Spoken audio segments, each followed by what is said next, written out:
my teeth. I shouldn't have done that. Hey, welcome to Cameos. I am Samson. With me, I have just rambling. What is our story for Food and O'Shaughnessy? I don't remember where we left off on The their last one journey. was I think he was at like a furry convention or something. Okay. Oh, and then Food was road tripping at every Sonic in the country. Hmm. So he's currently in the Midwest, um, and he has diarrhea because of a bad. He had a hot dog and then went and got the Heinz shake, the Heinz ketchup smoothie, and it didn't sit well. So Laugh my ass off if you just so happen to get that absolutely correct, and he's going through that right now. I feel like he would be like right now drinking the Heinz ketchup smoothie. He's that type of guy. All right, but whatever. So that's where Sean, that's what Sean C and Fu Money are. But we're here to talk to you about random news and then our main topic. So let's get into it. You gave me the perfect segue with the food news. McDonald's is cutting combo meal prices. They're offering financial support to franchises who agree to drop pricing. This comes after the CEO says prices are getting way too high, goes into effect next month. I Which support which this. combos? I don't know. This was courtesy of CNN and the Wall Street Journal. The Not chain will also run $5 breakfast and $8 Big Mac and McNugget combo meal specials later this year, marketing them as extra value meals. so but they got like the chicken select combos, right? Which is like the real Yeah. chicken. So they bringing those down too. I don't know. Maybe I didn't read that deep into the article, but I do know that there is no reason why McDonald's prices should be steadily encroaching upon Five Guys prices, where it's like you go to McDonald's and you can get a basic meal and it's already somewhere close to like $15. That is insane.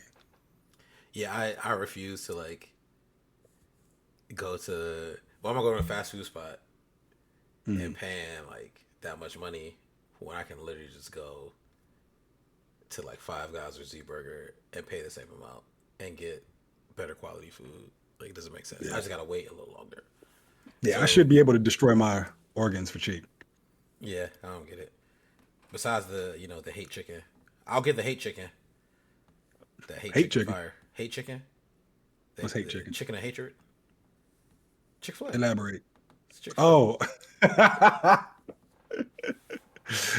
that chicken is fire though. Yeah, because it's all that hate in it. It's that seasoning. You're not wrong. Spotify, for some reason, is introducing DMs. Later this week, users 16 and older will be able to message one to one on the app.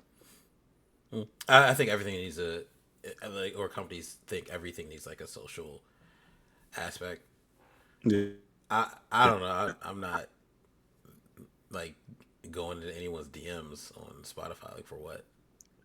Yeah, I Like, don't. hey, I like that song too. Wow, we have so much in common. Like, not, I feel like this is going to be a new way to harass people for their music interests, yeah, or just people to be creepy towards one another for no. It's just. I understand the motive behind it because, like you said, if every company feels like they need a social aspect, and the more social you are, the more you stay engaged on the app, and that's all this is about. It's about trying to keep you engaged on at all times. But mm, I don't understand why this. Like I do like the mm, social aspects of like let's say if you're on Discord or you're on Facebook or whatever, you'll be able to post whatever music you're listening to, or you'll be able to like link your Spotify account to that and people can see what you're listening to live. That's cool. Or, maybe have it and you can also have it where like, people can preview that song and maybe they might be interested into it, add it to their own playlists. Like mm, that's fun. You don't really need anything more than that. yeah, Yeah. I Like agree. there's enough platforms we have to be one-to-one verbal interactive. This is just I don't know. It might come out somewhere down the line that all of a sudden Spotify is the number one social media app on the planet by like June of next year. And we could just be completely wrong. But for What? now, it just Because they doesn't seem added like a good idea. the DMs. Yeah. I mean, I know a lot of people use Spotify. It's like how a lot of people consume music now. Either Yeah, Spotify or Apple Music. Title's like a distant third. So, oh, it was good. It was a yeah. good BP. Thanks for joining us. Hey, what up, bro? But yeah, Um, we'll see. I'm trying to consider the good of this because I think it'd be a good opportunity for, like, if I had to think, an opportunity for music artists to get their sound out there even more. Because, like, hypothetically speaking, let's say this does become a more prominent social media app where, like, there's more interaction. You could have famous people like, Mm, celebrities, influencers, athletes, so on and so forth, posting their preferred playlists of the day. And they might have some niche interests, and as a result, like, you have some lesser known indie artists get discovered. mm, But I still don't understand why that would need person to person interaction. It's just me trying to be on the, you know, optimistic side of how this could be used. Because like with so many things pulling creators down or like trying to shove creators out, like the advent of AI and all that stuff, like the more opportunities we have to prop up lesser known or up and coming or just like grassroots artists, I can only see that as a positive, like a net good. But I just every time DMs get involved, it's like, okay, how can we flirt? How can we attack one another for having differences of opinion? Or just how can we spam each other with needless advertisements and bots and all that other stuff? So and dick that's, pics. yeah, it's always a dick pic, isn't it? Hmm. I mean, hoping for the best, but not very optimistic for several reasons. Yeah. Speaking of not optimistic whatsoever, Dexter Original Sin was canceled despite renewal announcement. Dexter Resurrection Season Two's writer's room is to open soon. Were you watching that? Nah, I wasn't. I intended to. I just never got around to it. I don't even know what it was on. Honestly, was it on was it on Paramount? I don't know what Uh-huh. channel it was. No, I don't know. I did not watch it either. Nah, I'm curious. Why'd you put the story in the group chat and if neither of us watched it? No, because I had intended to watch it, and I thought it was interesting that they have renewed it and then canceled it. Like I love Dexter, the original, Mhm. so that's why I did want to watch Original Sin, and I remember like Dokes is in it in some capacity, so like a lot of people came back to do it. Is So that like, why is that why he's had like a resurgence in memes? 'Cause I've been seeing the Dokes meme everywhere. yeah, Okay. and yeah, it is a Paramount Plus show. So it's I Yeah. definitely want to watch it. I just never got around to it. So that's why I shared the story. But it Gotcha. is interesting. But again, at this point, I'm just going to trust. Well, I assume like the announcement came before Skydance took over, and now Skydance Okay. is like, yeah, we're not gonna do this. So I wonder what they're gonna do instead. But Interesting. I'm just gonna go watch it. So Okay. it's cool. Yeah, I'm just gonna watch it. Uh, speaking of, Let me this see. is not a good segue. Speaking of bad segues, a proposed class action lawsuit has been filed against Prime Video. The lawsuit accuses the service of misleading consumers into believing they've purchased movies when they're only getting a license to watch, which can be revoked at any time. Yeah, I don't know why no one understood that. That's what was going on. No one reads the terms and conditions ever. Yeah, You I scroll don't to the know. bottom, Like, hit accept, and move on. yeah, I don't know how far it's gonna go. Honestly, I I, told in a y'all perfect, that's why I got this Martin DVD over here. you might be sitting on a gold mine because I don't think anything these days actually allows you to own the product. Because Yeah. we always talk about how like Nintendo Switch 2's cartridges, some of them are just game keys, which gives you Mm-hmm. access to a license. Mm-hmm. Like I would love if this class action lawsuit actually won against Prime Video, because maybe that would set Mm-hmm. a precedent where you actually have to own the items you purchase. Mm-hmm. But for obvious reasons, it's Amazon. Like, do we really Yeah. think that someone's gonna beat the juggernaut that is Amazon? I think they're. I'm sure their terms and conditions are like ironclad.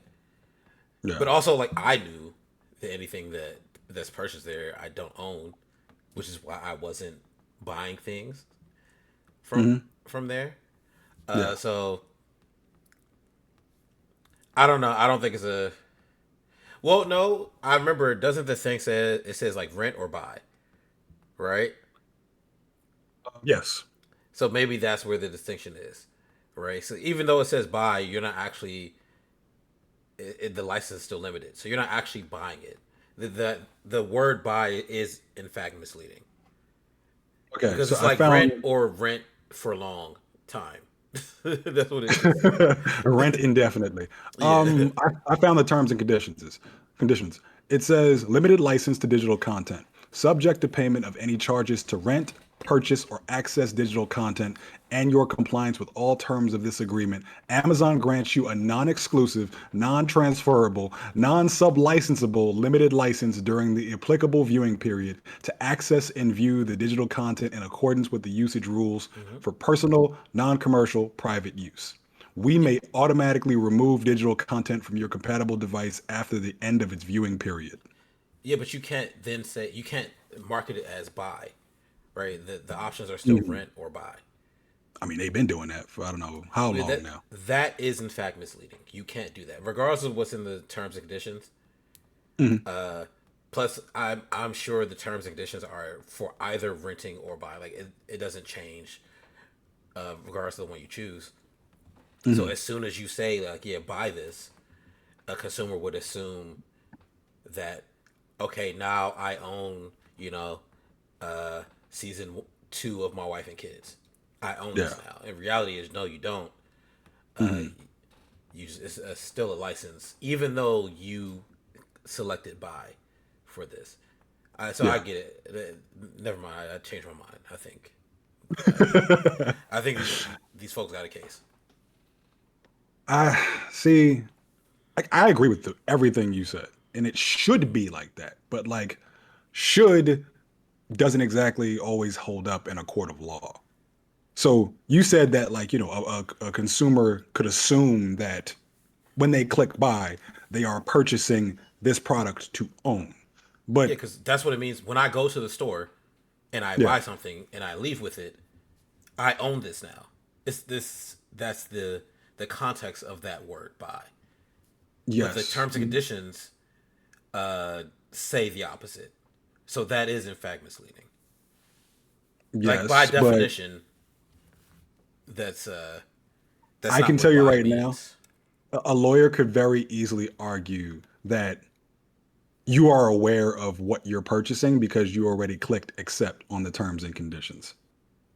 So while it does say buy and you're buying a license to them, that's what they can very easily argue and say that, Yeah, but even though it's you assumed something, what you agreed to when you clicked accept without reading anything and scrolling all the way to the bottom was that you knew or agreed to that the purchase you made was for the license, not necessarily the product itself. no, but it's still a misrepresentation because it's I didn't when I clicked like Martin season 3 and Hmm. buy, it doesn't say buy license, right? It just says buy and shows a Yeah, picture of the season 3 DVD.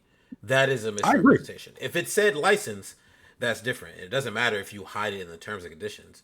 You are still misrepresenting. I wouldn't get to the terms and conditions if I didn't click buy, and I wouldn't have clicked buy if you put license next to it. That's the That's thing. what I'm saying. Very often, you ever just like logged onto an app and they just randomly say, "Oh, we've updated our terms and conditions," and they throw it at you, and you don't read anything. You scroll to the bottom, hit accept. I read it. You read all of the terms and conditions that you agree Yes. to. Yes. Every single, all 29 Yes. pages of small, Yes. tiny ass font. Which is why I don't like have a bunch of stuff. Well, you would have an argument in court, but a vast majority of people don't do that. I think. Well, They I just think see it. for It's designed like that. Like they it. do No, it that because they is. know it's an inconvenience, and you just want to get past it and get to your content or whatever it is you're doing. It is, but I think specifically for like for what Amazon does and like selling licenses to content, I Hmm. think people do. I think that they have a good case to say like, yeah, this is a misrepresentation.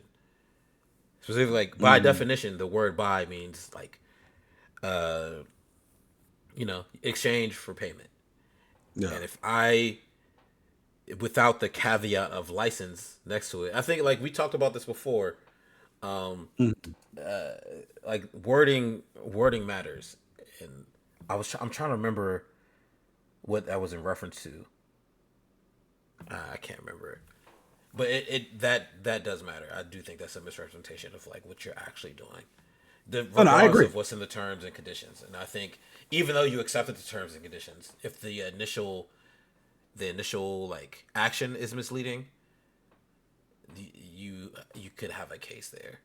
Even though I'm not a Yeah. lawyer, I'm just this is like It reminds like my to logic. your point. To your point, it's kind of like that case where I think a woman died in Disneyland, and Disney's lawyers tried to argue that because she signed the terms and conditions for Disney Plus, she therefore could not sue them, or her family could not sue them for her wrongful Yeah, death. yeah. Yeah, I see where you're getting at, and And then I they completely walked that agree with back you. because they were like, Like, "What are you doing?" really, you gonna go after her because she agreed to watch Percy Jackson? Now she's not Yeah. liable. She's not allowed to sue for being brutally. I don't know. I forgot how she died, but I know it was a Nah, tragic, unexpected death. it was like a allergic reaction to something. Oh, okay, While yeah. she was at So, like Disney Springs, she was having dinner and then died from allergic reaction. yeah, To I think something that the family told, like, yeah, she's allergic to this, so like yeah, exposure. Or it's like, remember when that woman got burned by the McDonald's coffee yeah. because it's too hot, Uh huh. right? And then the the lawyers like campaigned to make it look like she was stupid. Reality Dude, is that shit worked. it did Like, work, and then but if you look, she had third-degree burns, right? It's not like it was I like don't. in fact too hot, right? And it doesn't matter if you have the thing that says, yeah, this is Mhm. hot, right? Then you spill it. This is in fact hotter than it's supposed to be. I think there's like levels, and I think for this Yeah, Amazon, I say that to say for this Amazon thing, they might be at that level where like, yeah, this is kind of like you're stretching it now. Like you should yeah, have put lease, rent, long term lease is what you more is more like factual, right? Than yeah. rent I agree. buy, and that is like misleading. Yeah. I hope, like I said, I hope the class action lawsuit wins because I think the They probably precedent win. set there, huh? No, I think they win. They get get your little $1.50. I don't know. I got a friend. Congratulations. Shots, Everybody gets like $1.42. yeah, shout out to my homie Itis. Every time there's a class action lawsuit, he'll jump on that joint, right? He just be getting checks. Get them coins, literally. He be getting checks for like $5. I'm like, so why you doing this? I'm Actually, like, $5 is one of the more high end payments from a class yeah, action. Usually I people could forgot be the getting like 32 cents. I forgot the. He'll take that 32 cents though. I forgot the $5 one, but he really just will keep going and jumping on any class action lawsuit that he sees Listen, and fight take the that man money in and whatever way you can. put it in his kid's college fund. So by the time they 18, that little 32 cent invested right becomes a 30 grand. He's ready. It's so funny to me. So, hypothetically speaking, let's say they do win the class action lawsuit and it forces not just Amazon, but gaming has that same problem where we're actually purchasing the licenses as opposed to the actual product or the game itself. By changing the language of buy to like lease or something, do you think that affects sales in any sort of way? Uh, um, I don't think so. Me neither, because I know people will just fall online and do Yeah, whatever and I big think at this corporations point, tell them to. people are just so used to streaming things, Yeah. right? Nobody really, besides me, nobody buys things to own them, right? Yeah. Everything I buy, I got the files for. You can't come take my files, right? You got to Hmm. come get them, right? Yeah. There's, or I got like a tangible something I can tangibly touch, and I Hmm. don't. So I don't think I think people are used to like how we consume media now. So I don't think it changes anything. Damn shame. Yeah, it's a shame. Yeah, I mean, I remember it was an article I read where there was some multi-billion-dollar mogul. I think he was like in real estate or whatever, and he Hmm. straight up said like, "You will in the future you will own nothing. Everything will be rented. Everything will be streamed. No product will actually be in your possession, and you will be thankful for it." And I'm just Hmm. like, you hear shit like that, and like this is the kind of shit supervillains say, and it turns out. they're just very, very prescient and just pretty much calling their shot right before they take it and getting away with it. Mm. So I don't know. I'll keep an eye on this. I'm very curious, and not just to see who wins or loses, but to see the ripple effects throughout streaming, digital sales, so on and so forth. Let's see. PlayStation is increasing the price of the PS5 in the US starting August 21st. So that was last week. Yeah, New just prices are them PS5 tariffs. is yep, 549.99. PS5 digital edition is now $500. PS5 Pro is now 749.99. Some tariffs. So at what point are other countries supposed to be paying these prices? Because that's what I was told. I was told that it was going to be America first. We ain't have to worry about that. It was going to be other people's problems, and we were going to be good. So, That's if you bring the manufacturing here, and we just don't have the infrastructure to do that. That's like a is that civics? hmm I don't know which economics or civics. One of those lessons, right? You raise tariffs because you want to bring businesses into your country, so they don't have to pay the tariffs. But we don't have infrastructure for that, and it's too expensive to do things in America like that. So hmm that 90-day pause ended, and now we gotta pay the tax. so, We got to pay so what is the the gold companies are taxed. is the golden age of America coming to us, or is it just going to stay in the very gaudy Oval Office? I'm just trying to figure out. I don't Like, know what you're talking. I don't even. I don't. I was I'm not told even that gonna like front. we Is were that entering the golden age of America, and the only gold I see is now just strewn across the Oval Office. So It's no when's gold that in going to there. happen for everybody? You haven't It's seen the gold. new pictures?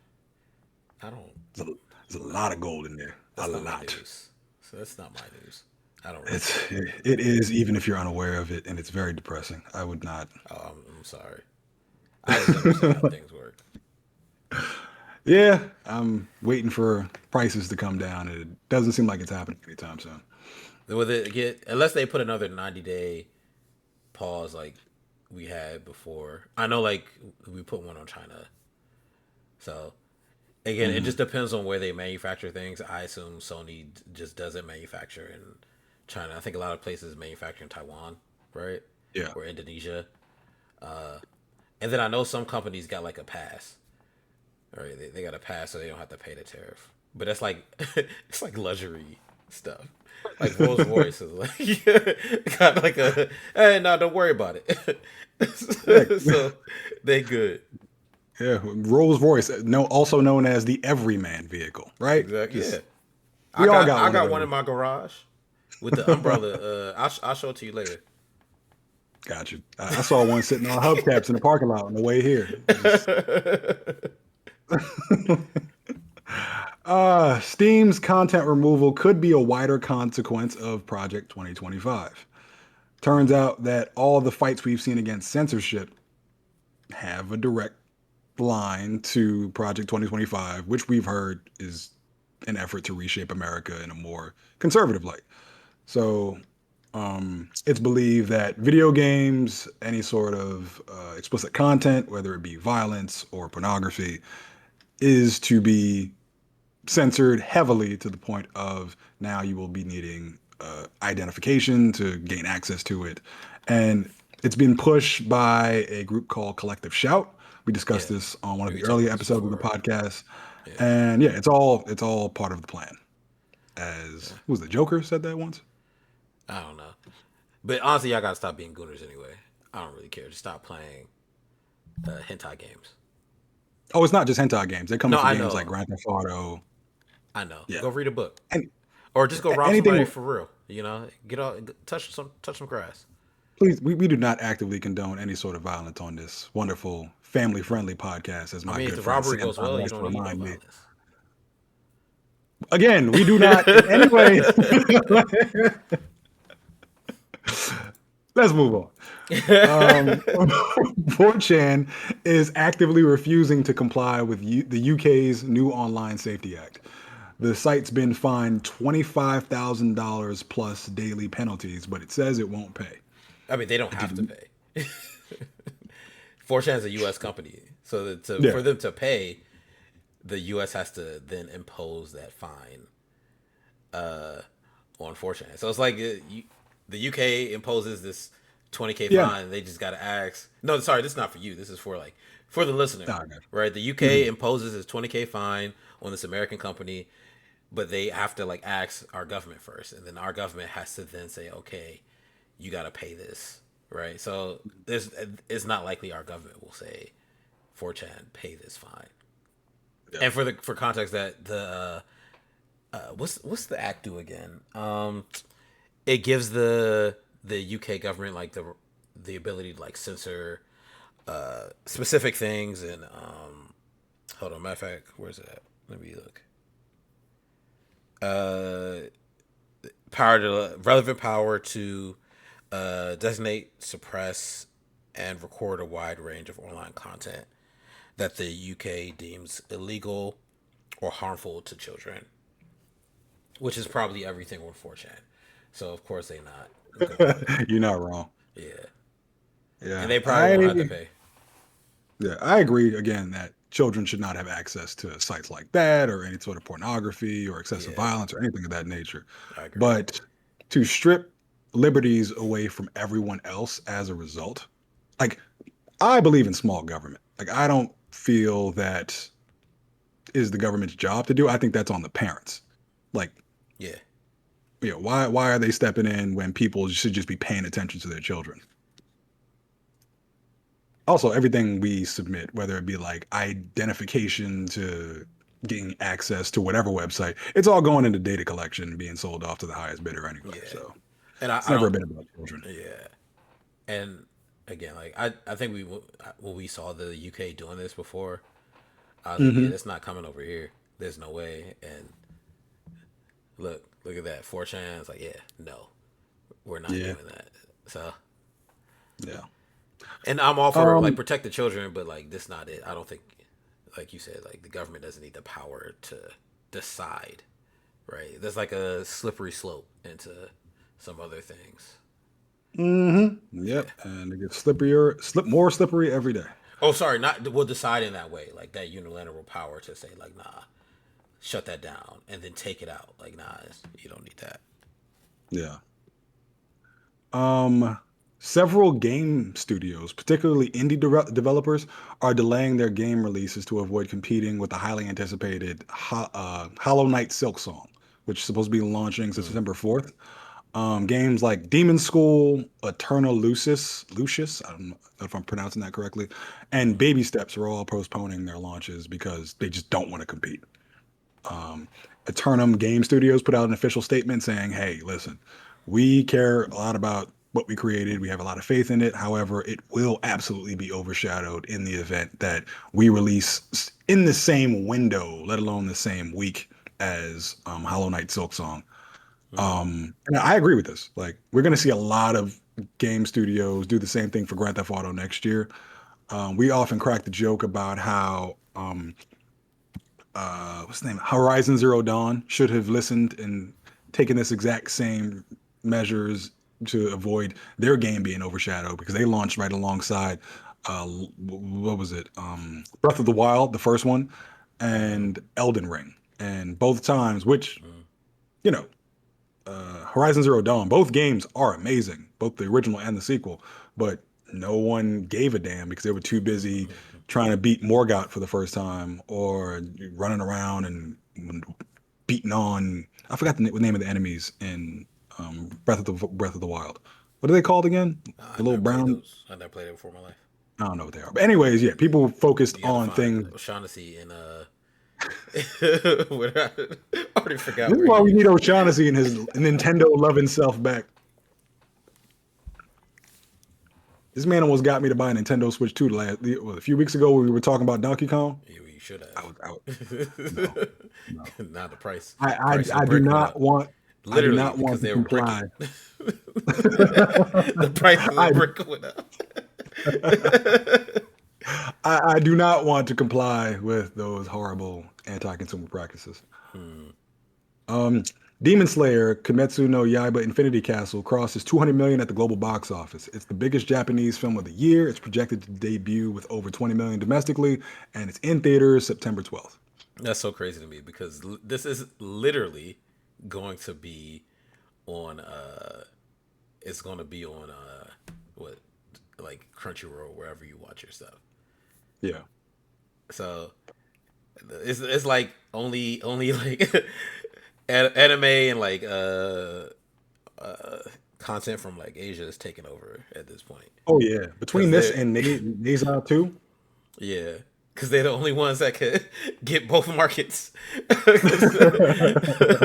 Superhero movies are dead. Now we need anime, live action animes. I don't know. Actually, I could jump right into our. So that's a perfect segue Oh, sorry, because stepping on your we. stories. I'm trying to get to it. We created K-pop Demon Hunters, and Demon Hunters is not only now the biggest film in Netflix history, it's Mm. also the first movie soundtrack in over 45 first, yeah, movie soundtrack in over 45 years to have three songs simultaneously in the top five of the Billboard Hot 100. The last film to do this was the milestone film Saturday Night Fever in 1978. Also, all of the top songs on Spotify are from K-pop Demon Hunters. And I know Sony is just kicking the fuck out of themselves over this because they didn't have faith in the product, gave it to Netflix. Netflix launched it, and now it's like the biggest thing in the world right now. Yeah, I really don't think Sony understands their markets. I they don't understand. They don't when it comes to superhero films. Like when it comes to like their live action films, they don't know what the fuck they're doing. But I mean, they have had some hits as of recent. I just With can't Spider remember Man, any of them. Spider Man. I feel like there was another one. Let me see. There was another one I can't remember right now. Um, what was it?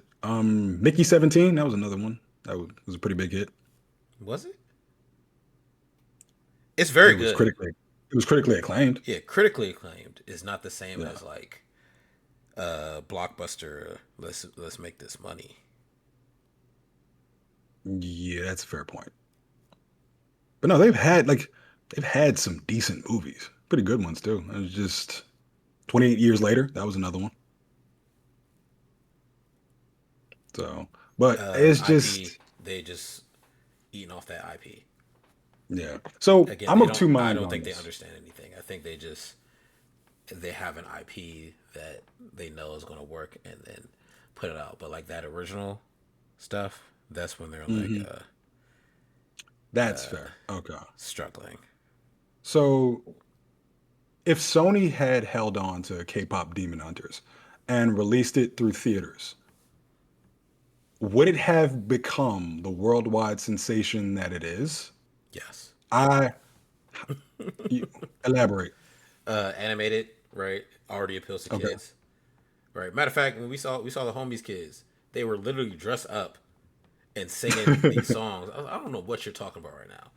I Hmm. had no idea what they were singing the songs from the movie, right? Yeah. To the global appeal of K-pop, like the homie's Agreed. wife only listens to K-pop. Like Yeah. people love K-pop, Yeah. right? And it's like it's got like a cute like the story is like it's a cute story uh about like accepting yourself for who you are and overcoming like other things like get your confidence like that's cute. This is a hit, Yeah. and it has the same animation style as like all the Spider Verse stuff, so it looks really good. Like Yeah. the fight animation looks good, and again, kids, you made a musical. Mhm. That's easy. So, Like you should know. so I agree with most of what you said. The only thing I would push back on is the price of ticket sales, which Mm, is leading into our main topic at the end of the episode, where take for instance Encanto. Encanto mm. in theaters was considered a box office bomb. Fantastic film, animated, catered directly to children. No one really saw it in theaters. Then it hit streaming on Disney Plus and became such a worldwide phenomenon that everybody kept singing the Bruno song. And Pretty Kanto much came all out the during songs. COVID. True. We're not in COVID no more. Okay, Transformers 1. It's not the same. There's no Kids songs in it. film, animated. It's Yeah, not a no kids songs film. right there. That's actually not a kids film. Transformers is definitely a kids film. No, no, Transformers One. Yeah, Transformers One is a kids film. That show was not a kids film. It's an animated kids film. It's not It was rated toward. It's marketed not. like it was a kids film. Yeah, but that's the thing. It's like it appears as like a kids film. It wasn't. It didn't come out during COVID, No, it didn't. and it wasn't that big of a worldwide phenomenon. So it's like a lot of these films that come out, whether it be animated films or superhero films, aren't really guarantees anymore. Like I think, don't get me wrong, K-pop animated animation Inside style. Out too. I think it would have I think it would have been a big success. Inside But I Out too. think the fact. What do you mean? Inside Out too. You know how much that Inside movie Out? made? Yeah, but that's an existing IP. I mean, you can say that about like any animated existing IP. That's always going to make money. But I think the fact that this was available on streaming from Jump made it widely Mm-hmm. accessible to general audiences, and that helped prop it up even more.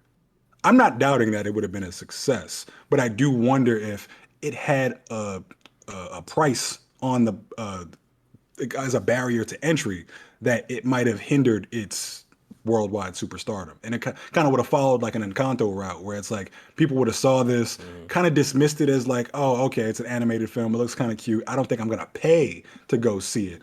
And then when it hits streaming, it follows again Encanto and becomes like the biggest thing in the world. So I, I think that price, that barrier for entry, is what's hitting a lot of people in their pockets and what's prohibiting them from taking risks on film. That's why we see a lot of really original, fantastic IP generally get ignored these days hmm. and don't really see the life that it deserves up until that barrier for entry is removed. It hits streaming and people could just watch it in their living rooms. I don't think you're accounting for the K-pop craze. Oh no, I am 100%.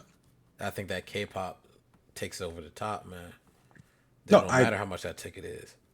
I agree, but free is And the best price anybody can pay. all girl heroes. Come on, what we We can get talking into about? that. It's Yeah, the like Powerpuff I said, Girls.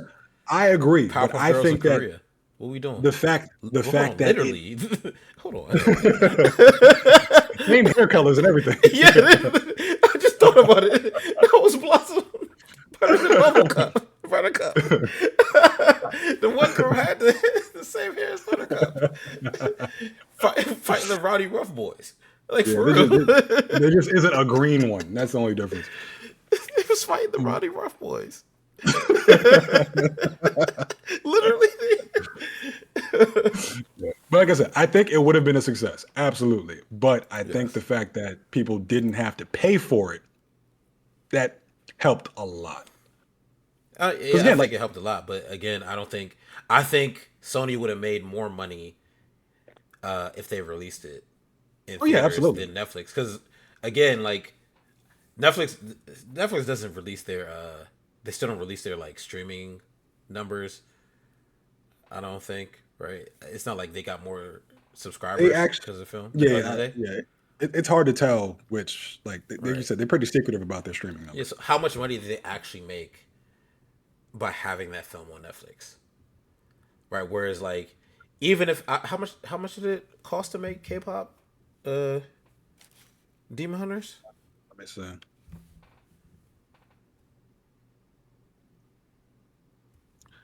Let's see. The movie's budget was about 100 million. That's 100 million to make that. Yeah, That's that's a easy. That's a slam dunk. That's easy 300 million. There's I no think it would way. have did more than 300 No, million. no. I'm saying that 300 three times the budget is Oh, okay, got it. Yeah. profitability, right? Like even with like the ticket price thing, that's an easy 300 million, right? Hmm. And then when it becomes the craze that it is, I don't think, regardless of what happens, it becomes a global craze or wherever, like whatever type of craze it is. Sorry, it's like dry skin on my eye. Sorry, yo. But it like becomes a craze regardless. And then Sony makes money, like licenses it to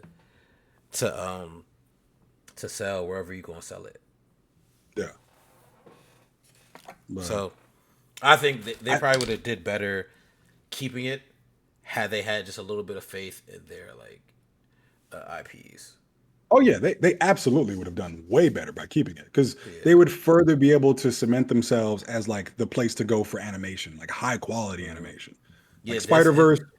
yeah, come on. That's Yeah, Spider Verse. Then this. Oh yeah, they would have been on top of the world off of that. yeah. But I still maintain that the fact that there was no price to pay to go and see this film, you could just watch it in your living room, Hmm. helped it significantly in terms of like visibility.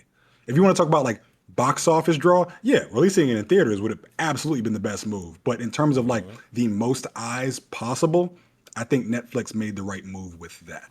What they did wrong, actually, what they did wrong was that they didn't have any, because I don't think they had much faith in this as well. And I don't think anybody could have really predicted the massive success that it was going to become. Like maybe, you I started a could few have trends predicted here and it. there. Yeah, I mean, you could say anything in hindsight, but No, when you're I like, come on. when you're I'm staring at not it, when Negrodamus. you're when you're staring at it and determining how much you want to invest in terms of like advertising, products, so on and so forth, it's kind of hard to gauge that because of very often with these films these days, it's a luck of the draw situation. Yeah, but they got a soundtrack attached, right? It's like we're back in the DVD era. You automatically make music, or sorry, automatically make money off all the songs. Also, Yeah, like I sky's the said, limit. I think like honestly, I think they were focused on Goat yeah, instead, because Sony Animation is also doing Goat. That's a Steph Curry produced film about yeah, like animals and the goat. So they're like rallying behind the Steph Curry name. K-pop Demon yeah, Hunters doesn't have like a big name like Steph Curry's. So yeah. I personally I feel like they just made a choice. They had to choose. They didn't want to do both. Let's just do uh, the sure thing with Steph Curry and see what happens. The reality is Yeah, they probably should just did both and I devote the we'll see marketing how money and see what happens. we'll see how big Goat turns out to be, but I think overall K-pop Demon Hunters will be the bigger phenomenon. Oh no, definitely. Like, yeah, Nobody yeah. care I about. don't. No offense, Steph Curry, but Yeah, we love Steph, but I don't mean, you nobody ain't care really about. competing with nothing's really competing with K-pop right now. But Not even I Kendrick don't. can compete with Yeah, K-pop right now. Not even Taylor Swift can yeah, compete. And shout out to her and Travis Kelsey. Their engagement don't even compete with K-pop Demon Hunters. even though they got engaged. Yeah, they got But engaged today. like we live in an era where brand new IP is a major risk. And that's what I more mean. Like it's Yeah, easy to say like, oh yeah, K-pop is a guarantee. Like yeah, K-pop music maybe, but films these days, when you have a brand new IP, they're not guaranteed to be smash hits at the box office anymore. Everyone's afraid to put the dollar behind the new project, yeah, they and gotta I can tell that Netflix stop being didn't because scary. I would love to see new projects because new projects come from like different minds, and those minds are able to become bigger successes and bigger names in the industry. But I do Mm, understand the worry because remember, we just had a whole episode dedicated to a bunch of films all releasing in one weekend, and all of them bombed. They all had big names attached to them. They were all brand new IP, and people weren't really willing mm, to take the risk on them because they had to go to the theater to do it. So mm. I don't even think Netflix had much faith in this them damn selves because how do you see this K-pop phenomenon and see all the characters that are in it and not have any merchandise attached to it? Like, why do you not have the outfits that the girls were wearing in the movie? Why do you not have that lightsaber that the main character wields? Like, Because these are they all don't know like what they multi. have. That's what I'm saying. They don't know. They don't understand what they have. Like they just don't. They don't get it. Sony specifically Yeah, didn't but get I mean, it. I'm more referring to Netflix. Like Netflix knew they Oh yeah, wanted this product, they wanted this project, and they released it. But I don't think they had any idea what it was going to become because they didn't even have merchandise because ready. they old. They don't know what they have either. Everybody's old. Yeah, This issue is everyone's old. No one knows what they actually are holding on to. yeah, it's a bunch of old billionaires making the calls, Yeah, and they don't get these they don't get the new generation. They don't get what's popular, right? That's why I said yeah, it's for me. It's not hindsight, right? hmm It's like we should know that as like just younger people.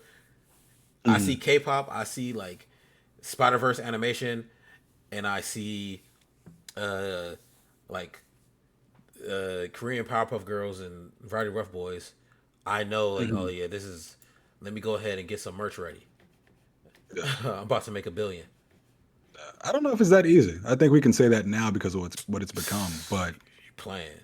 Give me a IP, unreleased joint. I'll tell you like, oh no, this is a hit. we talk about all the time that original IPs always flounder. Well, not always, but very often. That's why Man, like new IPs like F1 and Sinners are lauded for how much of a success they are because that's just not a common phenomenon these days. Like it's very often it either has to be a sequel, a reboot, or a direct IP that people can recognize immediately, either because it comes from something in their childhood or a recent film or a cinematic universe or anything along that nature. But I do wish it you success. talking My about only K-pop? That's no my brainer. there's a lot of K-pop bands that fail all the time. We only hear about the successes, but there are ones who try and flounder. And like I said, not everything is a guarantee. So I can understand the apprehension about a new IP because don't always succeed. But my bigger concern, more than anything, is that okay, K-pop Demon Hunters was a success. What happens next? Because you know they're going to want to spin off or the sequel or any number of these things. And I'm worried that now that they see the true potential of what it can become, it's going to shift away from the authentic artist's vision and more become another corporate thing made by committee. Yes, Lion King too. Yeah. That so it's like I would love to see more and I want this to ascend into the stratosphere, but I am very concerned that the original vision is going to be corrupted by the dollar because they're like, oh shit, now we got something. So fuck the original creators who made this thing as amazing as it is. Now we need to get all of our executive producers and people who know money more than they know artistry and make something that's going to be distilled into the most generic, bland, paint by numbers. Let's appeal to the widest common denominator kind of situation. Yeah, let's get that AI going. Toss Oh that AI God, in yeah, I'm there. sure. Anyways, Toy Animation establishes a new studio in Osaka. Oh yeah, so uh That's your it's like, story. oh yeah, it's tight. No, so all right, toy animation more they do One Piece and a couple other things. One Piece is their biggest product. Hmm. So they're opening another studio to one recruit talent from that region, but then two they want to build that studio up so that it's like on the level of their current one, which I forgot where it is. So the new studio is going to work on like more backgrounds as they build it up, and I think this is just good for like just quality of animation. If you watch anime, like at times it could just be lazy animation. Like this doesn't look as good as like when like certain artists come in and really do fight scenes. So I think this will be a good thing. I hope these people will be paid well. They probably won't be though because that's how the industry is. But I was like excited to see that. Words and Pictures are working on a Chadwick Boseman documentary. They were the same production studio that worked on Superman, the Christopher Reeve story. Uh, it'll probably make you cry, so I ain't gonna watch it. Oh, it is definitely gonna make us cry. I'm gonna watch it because it's Chad, but You gonna it's cry gonna then? fuck me up. And Oh your yeah, son it's gonna gonna look fuck at you me up. like this. Hey, You listen, got the tears in we your eyes. we teaching our children that it's okay to cry. It's okay Like, to cry, but why you crying on this? I ain't about to have some emotionally repressed grown man taking out his rage on everything else. Like, we breaking Man, generational curses over you don't here. even know him. He managing me, damn it. I'll be crying during the Wakanda Forever chapter. Like, what are you doing? I'm like, shut up. I saw you cry over Skibbity Toilet. A Kobe Bryant biopic is in the works at Warner Brothers. I want to see this, but also I'm wondering what they're gonna do when it comes to like, that rape case that he had. Yeah, yeah. I remember like when they made Ray, the only reason, well, probably the only reason that they showed all the stuff that Ray went through is because the people financing the film were like like Christian, and they wanted to they wanted that to be in the film because they wanted people to see like how he turned his life around. Mhm. So that's why we got like such a real and true like life of Ray with all the, the drug use, like the cheating, Yeah. all that stuff. But like for the Kobe one, it's probably like Vanessa Bryant probably not going for none of that. So Yeah, but yeah, my thing is like if you're gonna tell the story, tell the whole story. even the NWA movie, they ain't tell this whole story, right? They just Mhm. Michelet doesn't exist. You know what I mean? I gotcha. See, like you not I. It's a tough one. Even like I'm sure the Michael Jackson story, we'll see what they go into on that one when I that don't comes think out too. I don't think they're gonna touch on anything involving, Well, him with kids or anything. And if they do, it's gonna be an effort to like exonerate him even further. you can't have people come out. Yes, he didn't do nothing. That's crazy. Then you gotta take But the doc. but Remember they took the documentary off HBO. yeah, the one with Oprah. Dang. It's like what? I You gotta don't remove the whole thing. Is it like that? I don't I don't Dude, see come out any was like, yeah, reality. actually, this wasn't filming. I was like, damn, why you got all this? This is a lot of a lot of videos to say this didn't happen. So And yeah, I'm listen, yeah. I was a fan of Kobe growing up, but it is part of his history. And I think if yeah, you're gonna tell the story, tell the whole story. we'll see what they do. I'm sure Vanessa is probably Yeah, I don't think so. not trying to relive any of that, so I doubt it will show. Yeah, that's a strong woman. Yeah. This is a rumor, but it's from a highly, I wouldn't say he's a well-regarded rumor mill. I think he's directly tied to Marvel and Disney, and he leaks stuff either to test to see what the general public says about things that Disney and Marvel are planning, or it's just their way of advertising through him. But his latest rumor, it comes from Daniel RPK. He says Yelena Florence Pugh has joined the cast of Spider-Man: Brand New Day, which makes her like what the 35th Disney Marvel character to appear in this movie. Yeah, I don't know why she's in there. What reason?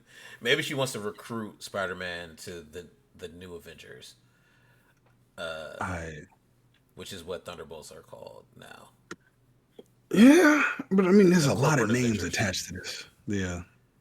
Actually, no, I can't really gripe on this because I people were saying the same thing about Superman when like we were hearing that Guy Gardner and Mr. Terrific and Hawk Girl and Metamorpho and all these other characters were in that and it turned out fine. Yeah, So maybe this will be the same. yeah. Yeah. These superhero films are starting to like look like DJ Khaled songs. Just like everybody on track, bro. And I wonder if that's just a response to like every single one where like people see Superman and realize, oh, like the audience can handle a film that kind of throws you in the middle of what's going down. Or they Hmm. say, oh, we should have a more established universe around the main character. And I like this if that's the case because this is the product of competition and the product of learning from your competition where it's like okay we saw what they did right, we saw what they did wrong, let's adapt that, bring and fold it into what we're doing and elevate as a result, and it goes back and forth and hopefully we get much better superhero films down the line. Let's see. Thank God Shamik Moore reveals he has begun voice recording for Beyond the Spider-Verse. So we'll get another 2 years. Yeah, can't wait. They need to encase that recording booth in lead so he cannot use his phone. They need to make it soundproof so he cannot say any creepy things to anybody on the other side of it. Hold He on, needs to focus what did he do? entirely. Wasn't Shim- he like trying to flirt with no, people just said he was. He oh, wasn't I doing thought he nothing. said I thought he was trying to flirt with people. With Actually no, he Haley said he Stanfield, was dating. No, not Haley there was one Steinfeld, with there was one with Haley Steinfeld, Stanfield. and there was another where he said I think he gave the impression that he was dating the love interest from the first Spider-Man movie. No, I don't. I think that's the way people took it. He wasn't saying none of that. I still think it's kind of weird It's to the just internet. I feel bad for him because he not. If he was like 6'1", it would have been laughs. But because he not. They're like, hey, yo, calm down a little. I mean, it is pretty weird to post a pic of a woman who's engaged to somebody else and you just sitting there posing with her. Like, I think that it's was a very odd. coincidence. I give it to him. Was it okay? I think the Haley Steinfeld getting engaged to Josh what's his Allen. face? Josh That Allen. was a coincidence. But Yes. apparently, the one who looks like Looks like fancy. Fancy, there you go, from Jamie Or Foxx show. Like, yeah, I think her. That she's was engaged to somebody else, but that there was no engagement that coincided with him posting that. He just posted it and made everyone think that they were dating. And she's like, nah, fuck all that. I got a man. He put a ring on this. okay. I don't know, but he Like, go ahead and do them voices, man, and wrap it up. just give us the movie, please. Like we remember that was supposed to come out 1 year after Across the Spider Verse, and here we are, like 3 years removed. They were just talking. I don't know why I believe them. So yeah, they doing it in 1 year, and I'll look stupid. um, we got a tweet that says history has been rewritten. Peacemaker season 2 has swapped out the Justice League for the Justice Gang. So the But DCEU, Superman, and it's just in the recap. So if you watch a recap of like season 2, episode 1, the recap that tells mhm, you everything that happened in the first season, that's where they switch it yeah, out. yeah, Yeah, I thought it was pretty cool. That's the first time we've seen like a full blown retcon in yeah, a superhero show or film. yeah, Happens in comics all the time, yeah, and you just got to accept it. Complain all you want. It's just that's the way things are now. yeah. James Gunn says he won't have a problem recasting a role in the DCU if he needs to. Quote, Mm. if an actor can't continue a role, he will change the actor, no problem. Yeah, Yeah, I agree with it. yeah, that's cool. What's the name? That sort of mentality could really help when Ezra Miller was going around terrorizing Hawaii. Yeah, but James Gunn wasn't in control at the time. He was, but the film was already made, so he just had to like just grit his teeth and deal with the shit. We got some trailers. We got a first teaser for Devil May Cry Season 2. It's releasing in 2026 on Netflix. It Mm, features Dante going up against his iconic brother, Virgil. mm. Animation's cool. It's Yeah, still it a is. little. I'm Yeah. not really fucking with Dante's voice because it's the Johnny voice Young of Bosch. Nero from the video games. Well, I thought it was Johnny Young Bosch. Isn't that the voice of Nero? I don't know. Hold on. Yeah, Johnny Young Bosch is the voice of Nero in the Devil May Cry video games. Okay. I only like him as the Black Ranger. I never really liked any of his voice acting. I'm glad he Yeah, I has a mean, I like. career as a voice actor. I just don't like any time he voice acts. So Yeah, I liked him as Nero. I just wonder what's going to happen when Nero is inevitably introduced if this series goes on. Does he he just does voice low. both of them at that point? Yeah. That's going to be terrible. He's got to lower his voice a little bit. We got a first trailer for Splinter Cell's animated series. It's Yeah, releasing that's October cool. 14th on Netflix. Yeah, that's cool. We got a trailer, sneak peek at Blue Eye Samurai Season 2, which is now in production. Finally, I cannot wait. Literally, I've been waiting for that for what, 2 years now. Watch season 1 if you haven't already. And we got a trailer for Fortnite X Gorillas, which is the next big concert in Fortnite. And I thought it was funny because none of its main user base even knows about gorillas. But this At would be a cool all, opportunity for they them to that trailer had a song that was out before these people were even born. even concede. Like, Playing Clint Eastwood, like y'all weren't alive, y'all you weren't there. This one, I don't know who running Fortnite. They just gonna introduce Gen Zers to gorillas, and at the same time get millennials to come back and start playing the game again if they stop.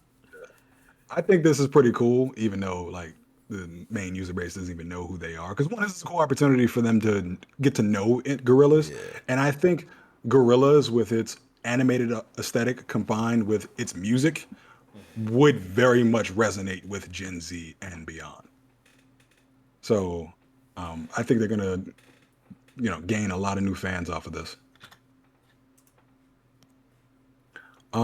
And that brings us to our main topic, which deals with film and global box offices. And it all started with this article that talks about Disney's quote unquote boy trouble. Studios are now seeking original IP to win Sorry, back Gen Z men amid Marvel and Lucasfilm struggles. There was also another article that came out on August 19th that discussed why superhero movies are struggling at the international box office. mm, Another one that says the global box office may never fully recover from the pandemic, and it projects that it won't reach the height financially that it had achieved prior to the pandemic until like maybe 2029. But mm, that won't be because the number of audience members is going to increase by that time. It's because inflation will go up and the amount of money that will eventually be paid out for these films will, as a result, go back to where it was pre pandemic. But not mm. necessarily a good thing because it's the result of inflation. But young men pretty much have been lost to Walt Disney Studios, and now they're scrambling, trying to figure out how do they build up that fan base again after losing it due to a number of reasons. When you said that, Your thoughts? it sounded like Chris Hansen needed to come out and Boy Trouble? yeah, see what Disney was Hey, up to. that's what Variety titled the article. I am just saying what it said. uh, I don't know. I think it should. So Disney has like they own all the things that should attract attract the boys. Let's say Gen Z young men, because Yeah, nah, the boys is funnier. When the I don't know, like AI like scans this, like it's just how like Spotify, YouTube, and Apple Podcast works. I just want to and see then you. it's going to be titled like Disney Courts Young Boys. We uh, also do not condone on this podcast. at all. Get Chris Hansen out there. Get them people. But so I think Disney has everything that the young boys are looking for, right? It got. I'm gonna keep saying it. You know, you have Marvel, right? So you have superheroes, right? You have Lucasfilm and Star Wars, and then you also have ESPN. So you have the things that could get all the crowds. Hmm. I think at this point you just need a good idea, and I think in general we're just at a shortage of good ideas from like these companies. I said it before with like Sony not understanding what they had in K-pop Demon Hunters. Like these people don't understand their own IPs, and because they don't understand their own IPs and they're trying to like broad stroke everything, they're not hitting what they need to hit. And I think that's the issue. Like you have the Punisher, right? You can do like a true gritty Punisher thing, which we should be getting soon. Get that whole the Call of Duty crowd, Gen Z, like young men love COD. It's like all they play. You either Yeah. play Call of Duty or you playing like 2K, right? So you can get the crowd with these things you have. I think the issue is the ideas. You Yeah. need someone like, you might need to like I think the article said they went and got the co former co chief of like Paramount to come in and do what's he going to do? He what was Paramount? What did he do at Paramount? His best? So You know there's what I mean? been a lot Like of discourse. Huh? so no, go ahead. My bad. Go ahead. Go ahead. Listen, there's been a lot of discourse about this on the internet, and you've got two factions. One saying boys don't like girl stuff, and the other saying, well, none of the stuff is good because, like you said, there's no quality being pushed out these days. And Mm-hmm. I think the truth lies somewhere in the middle.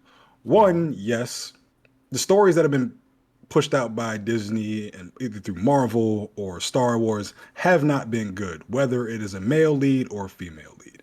We have a few sparks of brilliance here and there with shows like Andor or shows like Andor. I can't think of anything else.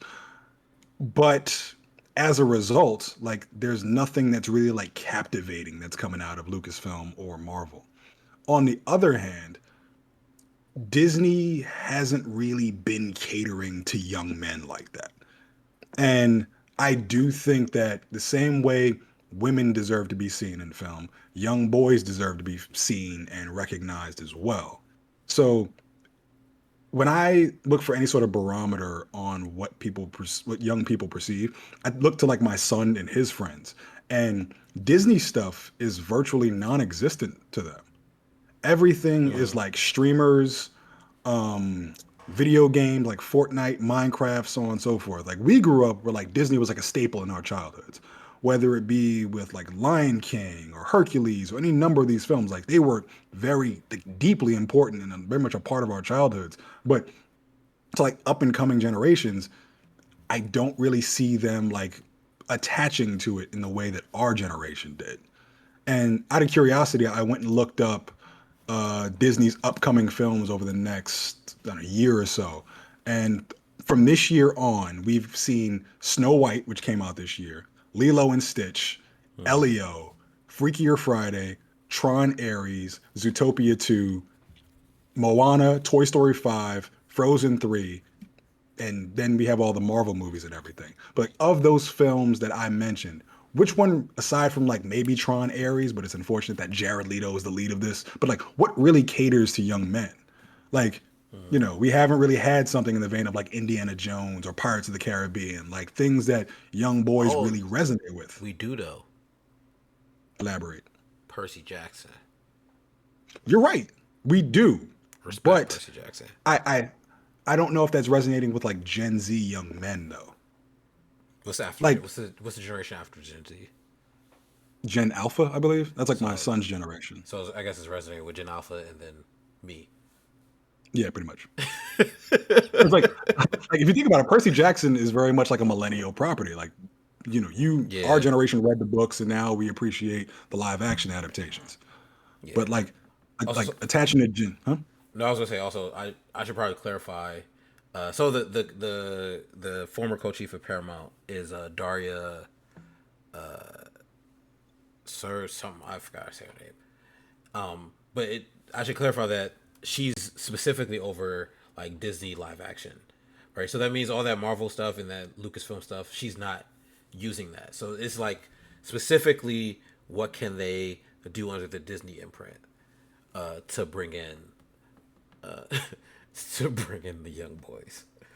Yeah. But like, Sorry, and and also let me put respect on her name too, because she did do Sonic and a couple other gotcha. things. Yeah. Yeah, but like if this continues down the line, they are at risk of losing like Gen Alpha young men as well. Because like I said, my son's generation does not care for like Mm-hmm. a lot of what Disney puts out these days. Mm-hmm. So, for instance, if it were up to my son, he generally wouldn't go to see all the superhero films that we go see because a lot of them don't interest him.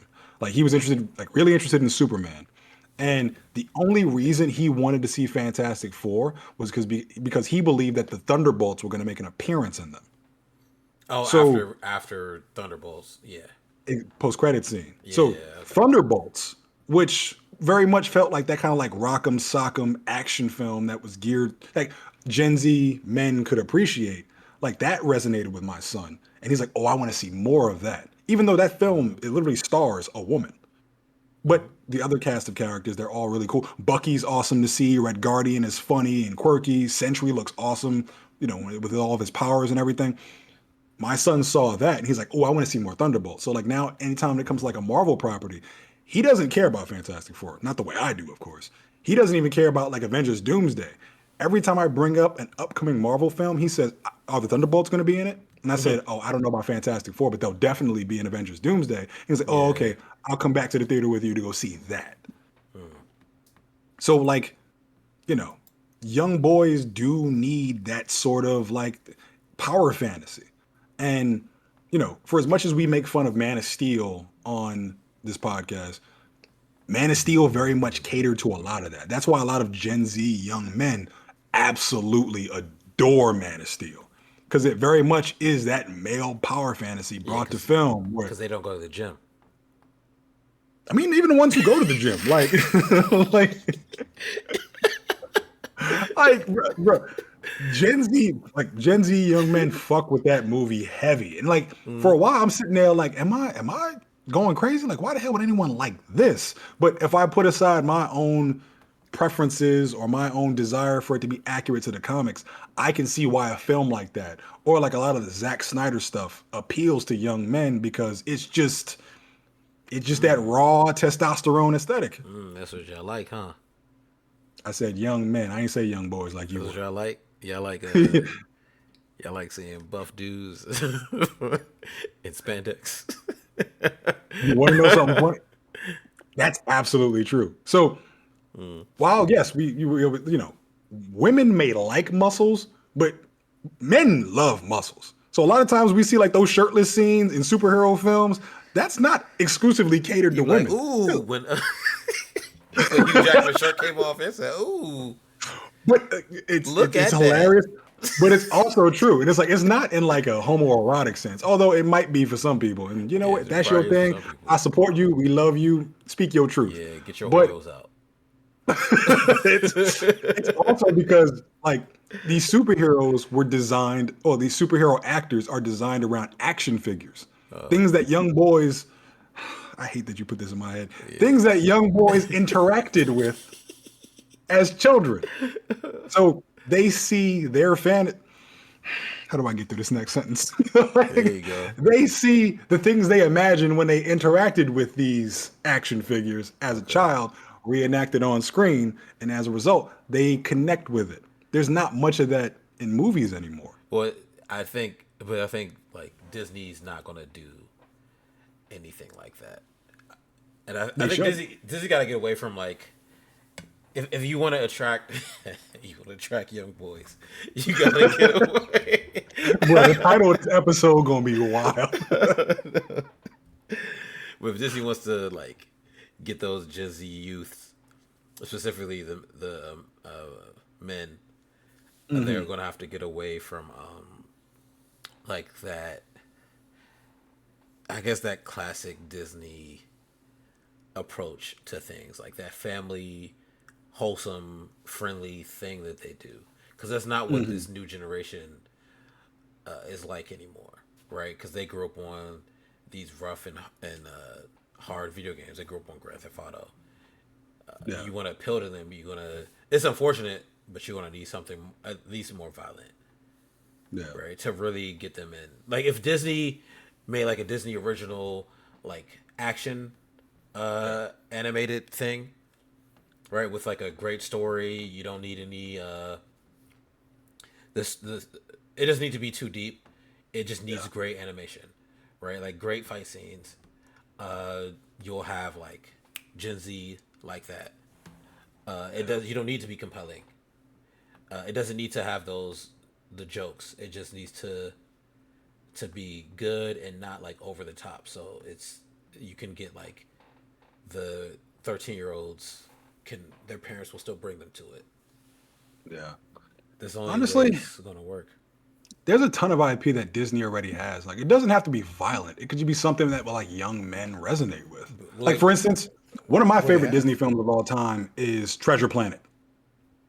Tell me Gen Z wouldn't go ape shit over like I can't really say a sequel because I don't think that would do it, but like a live action remake of Treasure Planet or like Atlantis, The Lost Empire. Like these are all stories that are part of the Disney IP that young men would absolutely love. The millennials would absolutely love.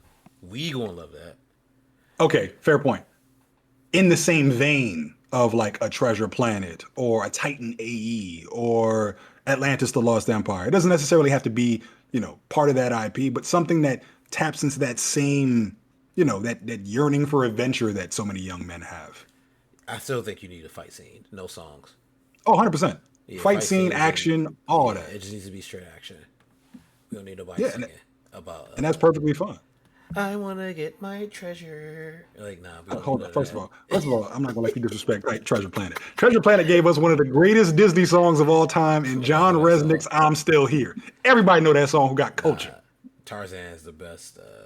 Got the best It's I like never said it people was a just competition. Nobody can compete with the incomparable Phil Collins. I'm simply saying Phil Collins Treasure was just Planet going had off. an amazing song attached to Phil Collins was like, "No, I'm making an album." He did not play. He's like, fuck them kids. I want a Grammy. Son of man. Where was he even at? Who did he get to do African African like chants? You know where that came from? I didn't even know Tarzan was in Africa. But But okay, yeah, like our generation, we had a lot of films that catered to young men. Like Remember the Titans, sports film. is that Disney also?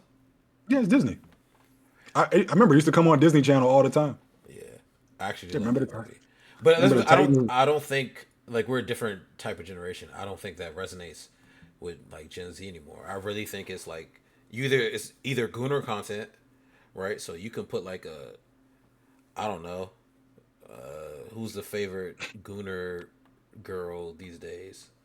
I don't Put think her I in a don't want to film, like and then they'll watch that. Or you I don't want to gotta like debase have some Gen pilot. Z to I don't want to debase Gen Z to that extent. Like, yeah, they do Oh like well, I Gooner will. content, but that's not who they are in its entirety. And I think It's we need to Gooner look. content, streamer content, and then violent content. I don't know what else they like, especially for the Well, men. I don't know what else they get into. Red pill content, I guess, well, they're not a which monolith, is and there's a lot. This is an just opportunity for streamers. them to look at things, see things that are beyond the scope of like what's immediately presented to them in the most brain dead fashion. Like, yeah, there's a lot of them who are into like streamer content. Not to say all streamers are like brain dead or anything, but Oh, there's a sorry. number Yeah, of things. That wasn't like an attack on streamer content. I'm just saying like this is what they're into.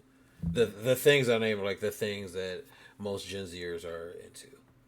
Yeah, but this like Like very you need a often some of the best streamer. films. Yeah, like Sorry, some what of the you saying? best films are us, like them showing us things that we didn't know we wanted. So rather than just feed into that same, lowered expectation of just like, or in that very dismissive mentality of like, oh, y'all all just a bunch of horny, violent assholes, more give them, Stop. No, oh, sorry. That's not what I'm saying. What I'm saying is you need to like to if you want to appeal to them, you need to incorporate things that appeal to them in whatever you're making, right? Like, and I'm not just saying throw Kai Cenat in every film you do to get people to watch it. I'm I saying like think you you need have to. Kai Cenat advertise your films. That's a good way of going about it. Yeah, but how often does that work for like the albums Kai Cenat advertises? Like this artists do that, right? They'll have like Kai or like I don't know Aiden Ross or like whatever streamer it is. Like listen to their album and then give it a rating, right? But that doesn't like translate to true album streams or sales. Like it doesn't do much. I feel like it does. Like, Yeah, not think like about it. They get not like like the those guys DMX get like, released two albums in the same year and went platinum. You see what I'm saying? yeah, Like I mean, it's not the yeah. same. You can't compare that to Why anything not? really these days because that doesn't happen that often anymore. Like the world has changed since DMX was on top of the game. My point is, it's just it's how how I mean, if you think about it, it's like like the let's like reach, these, I but like guess. think about it. These streamers get, I don't know, at peak. I want to say peak on average, like 50 to 100,000 viewers at a time. That's Mm-hmm. 50 to 100,000 people who would not have known about your song or album up until one of these major streamers listened to it on one of their streams. Like, for instance, I didn't know about the new Justin Bieber album until there was a clip of who's the light skinned, the Dominican dude from the Kai Cenat's crew? Oh no, The one, Phantom, the one. oh no, I know nothing because about my that. son uses the Phantom tax joke or whatever. Yeah, Phantom. Phantom Oh, streamed Justin okay. Bieber's album, and the clips went around. I saw it on TikTok, and then that's how I knew Justin Bieber even released an album. So like, there is reach. There is value in streamers, you know, advertising your product or your project or anything like that. I think Mm-hmm. that is one aspect in terms of like exposure. But when it comes to what films to produce, just make like just go back to the classics. Have like awesome action films that go to adventurous places that have some sort of awesome message attached, maybe a few dope songs, and then make it cut and Yeah, dry. The I problem don't is think they don't really have anything like that, even in the upcoming slate for Disney, that really can connect with them. I don't think that's gonna work. Not for this generation. To me, it's just not the same anymore. I think you need like the type of content like a streamer makes. That's what you need. Like you Mhm. need something that's going to draw in this base that you're trying to get. And I don't think the way that we had those stories, right, like the Treasure Islands and like all the stuff that they would make when we were kids to draw us in, it don't work the same. Like I remember, uh, like I love shout out to it's a show on Netflix. It's called The Toys That Made Us and the movies that made us, right? Mhm. And I remember watching the show and like the way they would market things to us, like they would the reason Power Rangers is Mighty Morphin Power Rangers is because they need the same amount of syllables as Teenage Mutant Ninja Turtles because like they did focus groups and found that that number of syllables is what resonated most with like boys age. Really cool. Yeah, like that's literally why they did it, right? Okay. Or like I remember when they brought Dragon Ball Z over to America, right? And then they heard the soundtrack and they're like, nah, this is not gonna work. This is not gonna draw American boys in. Like they resonate more with like metal, and that's why Bruce Faulkner went and made all this original music for the English dub of Dragon Ball Z, and that is why like all of us are fans today because of like how it was presented to us. Because if they had kept that like little like happy uh happy music, like if you ever watch it, the I hate no offense to like Toriyama rest his soul and like Japan, but like the Japanese version of Dragon Ball Z, I can't even watch it because of like the music and like even Goku's voice is like just a woman's voice. It's like it doesn't hit the same as like that hard rock soundtrack that we were given, but that's all tailored for like this age group. And I think so for Disney and Gen Question. Z. Oh my bad, go ahead. Is that okay? Everything you talk about with focus groups and specifically marketing in a certain way towards our generation as kids, is that why for kids television, like that block of like Pokemon and One Piece that would come on during like a WB and like in the morning or after school, is that why every single one of those theme songs at the time was like hip hop oriented? Yeah, Remember the original theme, like One Piece theme was like dreaming, don't give it up, that Luffy. joint was Like fire. That's the only reason I started watching One Piece. And then catch 'em, gotta catch 'em. Like, is that why all of that was like that? yes, yes, they Oh just shit. they figure it out. First of all, I didn't even like. I was watching. I didn't understand One Piece when I first saw it Yeah. because I first saw the Four Kids dub, right? So Okay. the soundtrack got me in. Like, oh yeah, that's Joe Fire, right? But then I'm watching like, why they got water guns? Right? It doesn't even make sense. He got a Yeah. lollipop. That's cool. Why is his mouth open? Like Smoker, they took the cigars out of his mouth. And his mouth was just Mhm. open. The Four Kids dub, like, it's like a mix of censors, but also like what kids were like. That's why we were Yeah. watching Yu Gi Oh. Right? So they Gotcha. knew how Okay. to bring us in. Like, your move. Bro, all those songs were so fire. They got us.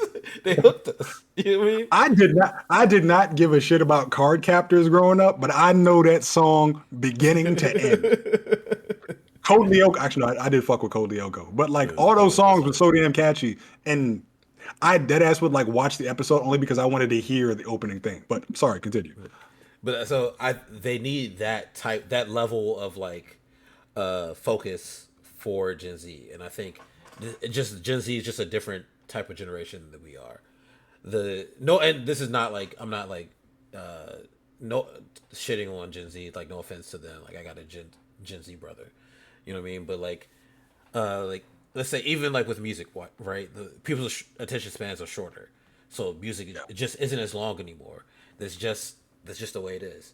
So I personally I don't think you can like let's say like Treasure Island's great, but I don't think Treasure Island would appeal to Gen Z. I don't think anything like Treasure Island would appeal to Gen Z. That's not the type of content they consume, especially men. That's not the type of content they consume as a whole. And the whole Gooner thing, I was just joking, right? I, Like you I can't think make a Gooner movie for Disney, right? But you can just find make like an animated adaptation of Stellar Blade and go from there. right. But let's say like you could get like RDC to do like uh long form movie content for Hmm. Disney that would then appeal to Disney because that's their fan base, right? Or like the AMP folks, right? You Yeah. can get them to do something like that. That you have to find that type of content and then create a property around it, and then you know do your focus groups, figure out like how to best draw in this crowd with this thing. I think you make streamers like you mentioned, like RDC World, the other guy who used to do like anime content. I forget his name. King Vader, I King think his name Vader, was. yeah. Yeah, you bring those guys in and you have them be your advisors. Like rather than have them make content, they appeal to Gen Z pretty much better than anyone because look at all the success that they have. Mm-hmm. Bring them in and use their expertise to help you craft the next generation of films that would cater to Gen Z Mm-hmm. because they know it better than anyone. But I do think films in the same vein as like Atlantis, The Lost Empire, and Treasure Planet would definitely resonate with them. It's just about getting their eyes on it. That's the hardest part. You make a quality film that has great action, great lore, great universe, like all these number of things. It's all about intriguing the audience, the Gen Z men audience, enough to make them want to put their dollar behind it and go see it in theaters or go see it on streaming, wherever you decide to put it. Like there is an opportunity there to create great films that they would really enjoy. It's just like you said, attention is probably the hottest commodity in the world right now because it dictates everything from fame to politics to any number of other aspects of the society. But how do you acquire it pretty much? Once you Mm-hmm. acquire it, then I think you can guide them to quality content like what we grew up on, like what is more catered to them. But until then, it's just gonna be like, oh, that looks cool, and then back to TikTok. Oh, that's awesome. Back to watching Casanat. Mm-hmm. So, in summary, we really need a new Transformers movie, like Michael Bay directed, because That's not that's Disney going to property. hit Gen Z See, right in the gut. that's not Disney property. Don't get sidetracked Hmm. here. Okay, so hear me out. Michael Bay directs live action adaptation of Gargoyles. Actually, well, not Michael Bay because we don't need his. Why not Michael Bay? You said you want to tap into Gen Z. No, Who no, better than Michael Bay? Who I better don't than the think man with the explosions and the great CGI? you don't need Michael Bay to direct Gargoyles. I don't think that it's not like a good fit for that type of thing. But I do the Gargoyles. Um, I wonder would that appeal to I don't think so. Gen Z? It might. I don't know. If I had to think back to like I don't know, any animated shows, what would really tap in with Gen Z? Gargoyles is pretty good. It was fantastic, but do I see Gen Z latching onto If it? no, I don't. if you make it like closer to horror, you know what I mean? Yeah, but you also cut down your viewership when you incorporate the horror aspect because No, no, horror sorry. doesn't make as much as other films. What horror be making? It profits more than most films because it's Yeah. usually so cheap to make. But if like when do you really hear of like horror films making upwards of 500 mil? Like they usually taper off like around 2 to 300. Sinners. But That's like a thriller action film, and it's made by Ryan Coogler. no, but I sorry, I don't mean like how do I say it? Like don't make it scary. I mean like it's more gritty. Like it's not like the gargoyle should be like closer to scary than not scary, right? And Yeah, then you have the whole like oh these are like actually soft creatures. They're not like they're just peaceful. They're just trying yeah. to live, and they just been here for a while. They got a lot going Hmm. on. But like Yeah. when you see them, they are like grotesque at times. Like they're still gargoyles. Yeah. You don't need like See, a Timothy Chalamet playing a Goliath. You know what I mean? see, the thing is, we talk about Disney, right? They already have all of that in Marvel and Lucasfilm. No, again, Like, scratch that. Scratch that. That's all okay, separate. Yeah, gotcha. because But I'm that's just not saying, what like, Darcy Daria's heading up. They Disney specifically is looking for something to bring him in. yeah. But And like, let's if say, you look at oh, go ahead, what's my bad. become of those two studios on Marvel's and as well as Lucasfilm, Gen Z men, I don't speak for everybody. I'm an old millennial, but based on what I've seen on the internet, Gen Z men very much feel left behind by both studios. Where I've seen pictures going around of like you see the original Avengers, and then you see like the Avengers after like Phase 4 and beyond. Like all the original characters that were once men now have like female what's the name? They've been replaced by female versions of them. So it's like Thor now has Jane Foster, even though Thor's around. Captain America now has Captain Carter. And while I'm perfectly fine with that, like I think it's awesome that women are getting that representation. The overall narrative and the look of it to a lot of Gen Z men is that it's the MCU now, and they've been just like shoved out with all the other discourse that like very much goes against men these days. Now, I'm not saying woe is me, woe is men or anything like that, but if your narrative, which is more important than anything, because again, we live in a world where attention and narrative dominate everything. If your narrative is saying, "Hey, we don't want you anymore," they are naturally going to take their dollar and go elsewhere. So, when it comes like if you look at anything in the MCU that has occurred as of recent, a lot of it has been very much geared towards, you know, I don't want to say women specifically, but there was a greater effort to include more women. And I feel like when a lot of young men saw that happening, when they saw like, okay, like She-Hulk, and they saw can't think of anybody else right now. My brain is skipping a Miss beat Marvel. at the moment. Miss Marvel and so on and so forth. They saw that their heroes were just wiped away. And I think the key here is to strike a balance where it's like women definitely deserve to be represented, but also you have to do the same for the audience because the truth of the matter is, as much as guys like to say that um, comic book comic book fandom is entirely male dominated, that's simply not true. Statistically, it's 50-50, men and women. Mm-hmm. And the they thems in between. We all acknowledge everybody here. But if like they need to win that narrative back and show Gen Z men that, hey, you're very much welcome as well. And I think you do that by striking that balance of like introducing, characters that they can resonate with, whether it be like Nova or Ghost Rider or so on and so Mm-hmm. forth. And the same thing happened with like Lucasfilm, where I see you falling asleep. I'm gonna shut up soon. No, I'm not falling Um, asleep. I was like, I was fighting a sneeze. like with Lucasfilm, where it's like their upcoming films either just not very interesting because people see like, oh, we not really don't really want to see anything more of like Mandalorian and Grogu because a lot of their other appearances were more lackluster, or they see like Mm-hmm. an entirely new trilogy is starring Rey. Rey's a cool character in my opinion. I think she was mishandled in several ways, but I think she had a lot of potential to become something way more than what she actually was in a very shitty trilogy. Mm-hmm. But a lot of men are going to see that and be like, okay, where do I fit in this? And just as much as women's voices matter, men's voices matter as well. So it's like, what do they really get out of that? And you're having a character like Ray coming off of a very, very controversial trilogy.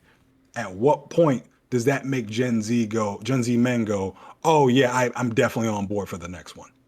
I wouldn't be surprised if a lot of people skip out on it because it's a bad quality trilogy with a character a lot of young men can't resonate with. Then what happens? Mm-hmm. Is that rhetorical, or you want me to? I was definitely asking a question. Like, Then what what happens after happens? that point? Yeah, Uh, they shelve it and then make something else. yeah. I hate that you're right, but it's just like there are so many things that could have been done better, and I don't feel like they're learning from any of it. I think take an existing IP, like I'm gonna just keep going back to Gargoyles. I think they just take Gargoyles, give it Hmm. all those things that the Gen Z loves. So a muscular Goliath, right? Hmm. Yeah, you Gunner. gotta have the muscles, gotta have them Who's all. the girl Decent. gargoyle in there? I forgot her name. It's been like 30 years. Hold on, no, I'm curious because I I wasn't don't that know big into at the point. gargoyles growing up. I'm more like the mummies alive. You like gargoyles? I love gargoyles. It's not that I didn't like it. Demona, I feel like that's the name. I had other things I wanted to watch when Gargoyles was on.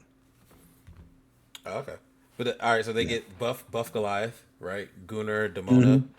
and Eliza Maza, the police officer who's in there, right? They get like comic relief, Lexington, right? They get ASAP Rocky to play Hmm. Brooklyn. He from Harlem now. I don't know. Get like there's a Hmm. way you can do all that right with all the things Gen Z loves and then put it out and then see how it's received. Hmm. They like you said they have plenty of IPs.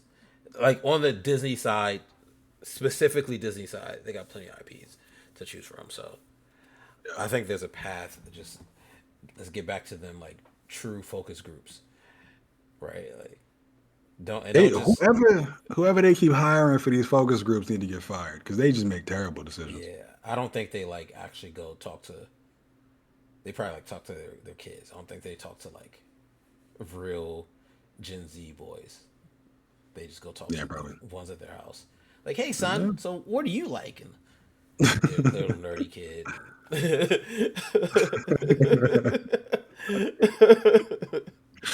Oh man, Private school but kids. I'm genuinely curious as to where this goes next because I don't have much faith in Hollywood to learn from mistakes Mm-hmm. or make successful pivots because Star Wars being a perfect example. Not even on the front of like appealing to Gen Z men, just a lot of the decision it feels like they're making is just like rehashes of what we've seen already. Like Yeah, giving us things that no one are really asking for, or giving us things that we've already said we do not want. yeah. That's So what I said. I don't think there's like I don't think the focus groups really exist in the way that they used to. I no, think it's just a you said it before in this episode. They're just people are just afraid to try something new. So yeah, you can go with what's been proven.